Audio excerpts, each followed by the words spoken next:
तो एक बार फिर से आप सभी का स्वागत है हमारे इस YouTube चैनल पर। चलिए आज की इस वीडियो में बात करने वाले हैं क्लास 12 का मॉडल सेट। जैसा मैंने पिछले वीडियो में बताया था कि मॉडल सेट को आपको किस तरह से डाउनलोड करना है, तो आप लोग सीख गए किस तरह से डाउनलोड करना है। अब हम लोग इसको पढ़ेंगे, क्या इसमें क्वेश्चन है, सब सारा का सारा क्वेश्चन को लोग बारीकी से देखने वाले हैं। चलिए देखते हैं क्या है मॉडल सेट। देखिए आपका एग्जाम इस बार 1 नंबर टाइप का होगा, तो क्लास 12 का है और इसमें अभी पहला हम लोग पढ़ेंगे इतिहास का सेट 1 को क्लियर करने वाला। ठीक है, इतिहास को जो सेट 1 है उसको क्लियर करने वाला। इसमें पूरा का पूरा 40 प्रश्न रहेंगे, 40 अंक का रहेंगे, एक नंबर का रहेगा। और टाइम की अगर बात किया जा सकता है तो 1.5 घंटा आपको समय दिया जाएगा। चलिए देखिए एग्जाम आपको किस तरह से होने वाला है। देखिए तो सभी प्रश्न अनिवार्य देना है उत्तर आपको। इसमें 40 प्रश्न रहेंगे, 1 नंबर का रहेगा। प्रत्येक प्रश्न का 1 अंक निर्धारित है। ठीक है, उसमें सब क्या बताया गया है कि प्रत्येक प्रश्न में 4 विकल्प दिए जाएंगे, यानी कि 4 आपको ऑप्शन दिया जाएगा, उसमें से एक सही विकल्प को चयन करना है, यानी कि आपको एक ठो सिलेक्ट करना है। उसमें से दिया है कि उत्तर, देखिए अगर आप गलत उत्तर देते हैं, ठीक है, गलत उत्तर के लिए अंक नहीं काटा जाएगा। ठीक है, जो आप अगर आपका एग्जाम में अगर एक भी क्वेश्चन गलत मार दिया तो आपको एक भी क्वेश्चन का अंक काटा नहीं जाएगा। ठीक है, चलिए पहला प्रश्न देख लेते हैं। इतिहास का सेट 1 का पहला प्रश्न कुछ इस प्रकार से पूछा जा रहा है कि मोहनजोदड़ो की खोज किसने की। सो आप सभी को पता है कि जो मोहनजोदड़ो हड़प्पा सभ्यता में खोज हुआ था, तो इसका खोज जो कब और किसने किया था, तो इसमें पूछा जा रहा है किसने किया। तो खोज राखालदास बनर्जी ने सन 1922 में किया था। ठीक है, मैंने बताया था पिछली वीडियो में, इतिहास का मैंने बता चुका हूँ वीडियो बना के। चलिए सेकंड क्वेश्चन देख लेते हैं। क्वेश्चन पूछा जा रहा है कि ठीक है डॉकयार्ड यानी कि गोदीवाड़ा, ठीक है, गोदीवाड़ा अवशेष किस नगर से प्राप्त है। तो गोदीवाड़ा जो है ना, तो यहाँ लोथल से है। लोथल जो गुजरात में है अभी, तो वहाँ से यहाँ का अवशेष मिला है। चलिए तीसरा प्रश्न देख लेते हैं। प्रश्न है कि जो मौर्य वंश, ठीक है, तो मौर्य वंश के अंतिम शासक कौन था। मौर्य वंश के अंतिम शासक कौन था। तो मौर्य वंश का संस्थापक तो चंद्रगुप्त मौर्य थे, तो इसका अंतिम शासक बृहदत्त हो जाएगा। ठीक है, ठीक है, जो मौर्य वंश है इसका अंतिम शासक बृहदत्त होगा। चौथा प्रश्न देख लेते हैं। प्रश्न पूछा जा रहा है कि अर्थशास्त्र के रचयिता कौन है। अर्थशास्त्र यानी कि अर्थशास्त्र वो इकोनॉमिक्स वाला नहीं, पितामह वाला, ये दूसरा कुछ है, ये राजनीतिक से रिलेटेड है।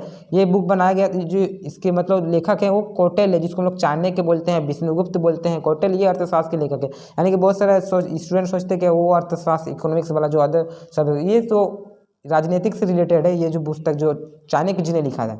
चलिए पांचवा प्रश्न देखते हैं। जो मृतकों का टीला है, ठीक है, पूछा जा रहा है कि मृतकों का टीला किसे कहा जाता है। मृतकों का टीला मैंने बताया था पिछले वीडियो में, तो इसका राइट आंसर होगा मोहनजोदड़ो। ठीक है, मोहनजोदड़ो को मृतकों का टीला कहा जाता है। और कालीबंगन को क्या कहा जाता है, आप कमेंट करके बताइएगा।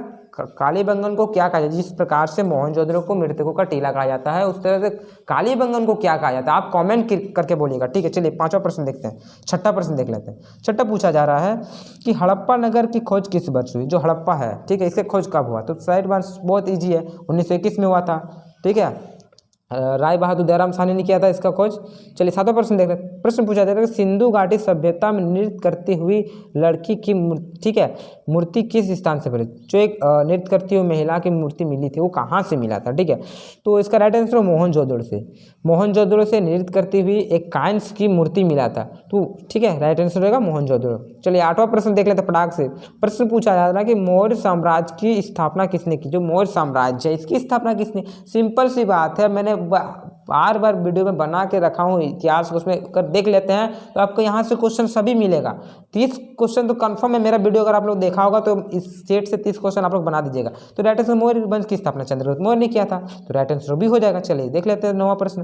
प्रश्न पूछा जा रहा है कि जो मौर्य साम्राज्य में प्रचलित मुद्रा का नाम क्या था। जो मौर्य साम्राज्य इसमें प्रचलित मुद्रा क्या, ये तो पन था। ठीक है, मौर्य साम्राज्य का प्रचलित मुद्रा क्या था, मुद्रा था वहाँ, यानी कि रुपये जो पैसा है वो था पन।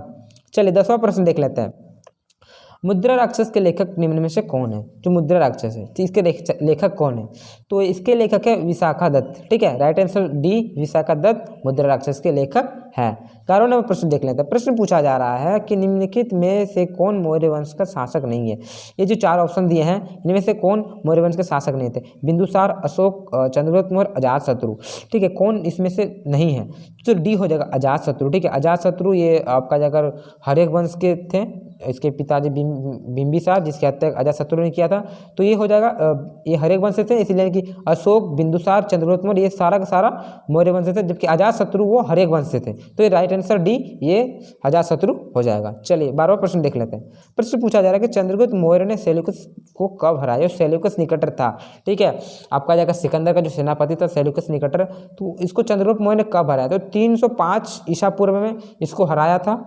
किसको? सेल्यूकस निकटर को, जो सिकंदर का सेनापति था। चलिए इसका राइट आंसर का बी, 305 BC में हराया था। 13वां प्रश्न देख लेते हैं। प्रश्न पूछा जा रहा है कि अमरावती का स्तूप किस राज्य में स्थित है? जो अमरावती है, ठीक है, तो इसका स्तूप किस राज्य में स्थित है?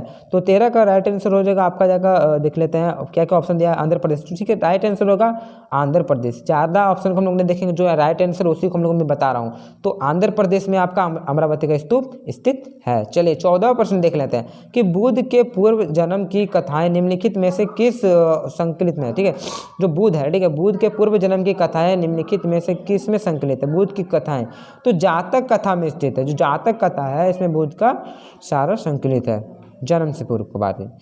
तो 15वां प्रश्न देख लेते हैं। प्रश्न पूछा जा रहा है कि भोपाल है, ठीक है, भोपाल की 15वां प्रश्न है कि भोपाल की किस बेगम ने सांची की स्तूप के संरक्षण में योगदान दिया? ठीक है, तो राइट आंसर होगा इसका नंबर ऑप्शन नंबर डी हो जाएगा। क्या हो जाएगा? बी और सी दोनों। बी, एक तो शाहजहां बेगम ने, और सुल्तान जहां बेगम, दो चीज हो जाएगा। चलिए 16वां प्रश्न देख लेते हैं। इजी क्वेश्चन है कि बुद्ध के बचपन का नाम क्या था? जो गौतम बुद्ध थे, इसका बचपन का नाम क्या था? तो इसका बचपन का नाम था सिद्धार्थ। राइट आंसर होगा सिद्धार्थ। ज़्यादा ऑप्शन को नहीं देखना हमें, जो राइट आंसर वही मैं बता रहा हूँ, ठीक है, तो सिद्धार्थ हो जाएगा आपका बुद्ध का बचपन का नाम।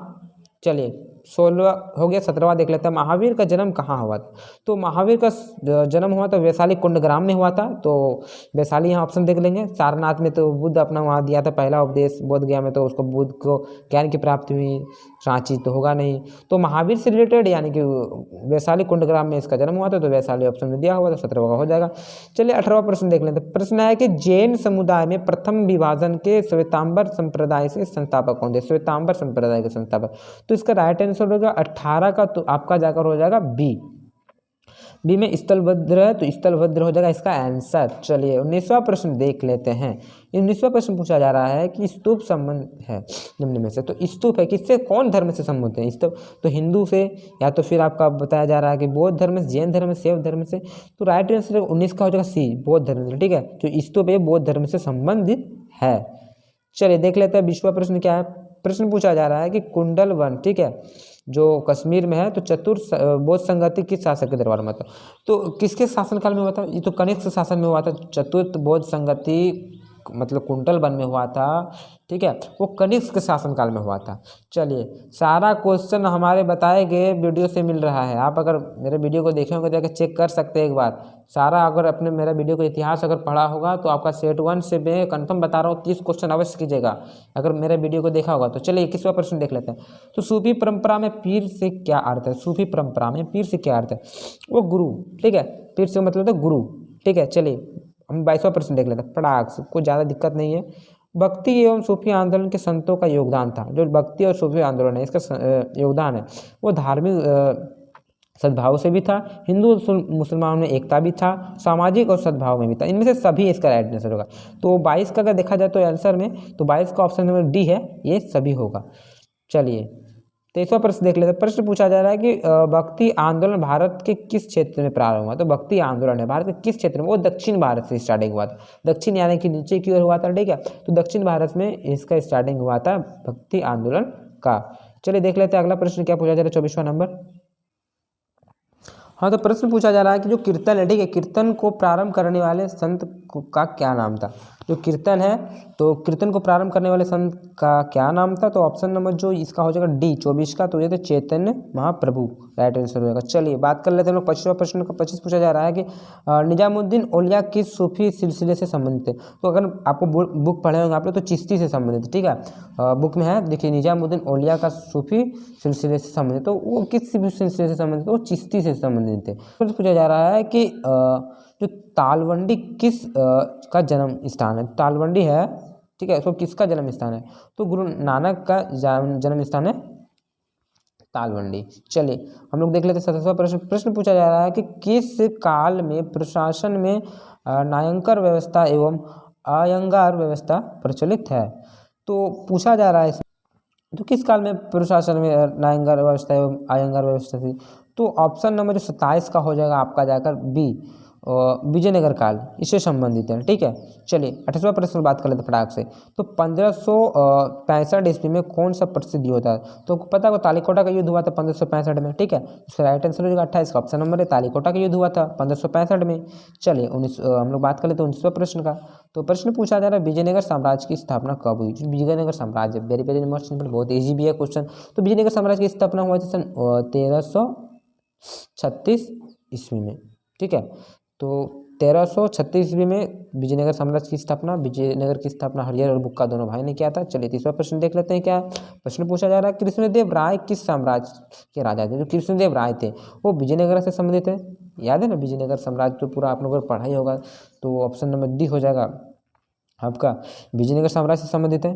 ठीक है, सबसे प्रसिद्ध मतलब हेवी इसका नाम है। चलिए बात करें 31वां नंबर प्रश्न। पूछा जाएगा प्रसिद्ध ऐतिहासिक स्थल हम्पी किस जिले में स्थित है। हम्पी है वो किस जिले से, वो विजयनगर से संबंधित है। जो हम्पी राज्य है, हम्पी, वो विजयनगर से संबंधित है।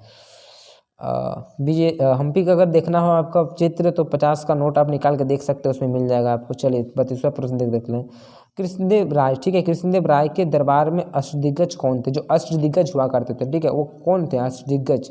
8 मंत्री रहते थे, उसमें अष्टदिग्गज करते थे। वो 8 कौन थे, तो 8 तेलुगु कवि हुआ करते थे। ठीक है, तो इसका राइट आंसर होगा 32 का ऑप्शन नंबर जो हो जाएगा बी, 8 तेलुगु कवि हुआ करते थे। चलिए और बात कर लेते हैं 33वां प्रश्न। प्रश्न पूछा जाए विजयनगर की स्थापना किसने की थी। जो विजयनगर स्थापना मैंने बताया 1336 ईस्वी में हरिहर बुक्का नामक 2 भाई ने किया था। तो इस राइट आंसर का ऑप्शन नंबर ए, हरिहर बुक्का नामक 2 भाई ने किया था 1336 ईस्वी में। चलिए 34वां प्रश्न देख लेते हैं हम लोग। 34 प्रश्न पूछा जा रहा है कि अकबरनामा की रचना मतलब किसने किया। तो अकबरनामा इसकी रचना किसने किया। तो अकबरनामा की रचना अबुल फजल ने किया था। कहाँ है राइट आंसर, चलिए ऑप्शन नंबर डी, अबुल फजल ने अकबरनामा का रचना किया था। चलिए 35वां प्रश्न देख लेते हैं। प्रश्न पूछा जाएगा प्रथम पानीपत का युद्ध कब हुआ था। तो सिंपल सी बात है 1526 ईस्वी में जो प्रथम पानीपत का युद्ध हुआ था। चलिए बात कर लेते हैं हम लोग 36वां प्रश्न। प्रश्न पूछा जाए आइन ए अकबरी कितने भागों में विभक्त। जो आइन ए अकबरी है वो कितने भागों में विभक्त है।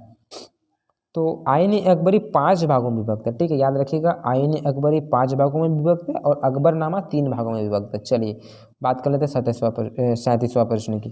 तो प्रश्न पूछा जा रहा है अकबर का वित्त मंत्री कौन था। ठीक है, जो अकबर है इसका वित्त मंत्री था, तो इसे तोडरमल हो जाएगा, आंसर होगा तोडरमल इसका वित्त मंत्री था। हम बात करें 38वां प्रश्न। प्रश्न पूछा जा रहा है कि तंबाकू पर, ठीक है, तंबाकू पर किस शासक ने प्रतिबंध लगाया था। तो तंबाकू है, धूम्रपान उम्रपान होता है, तो उसको सबसे पहले किस शासक ने प्रतिबंध लगाया था। इसको राइट आंसर हो जाएगा, देख लेते हैं ऑप्शन को पहले देखेंगे हम लोग।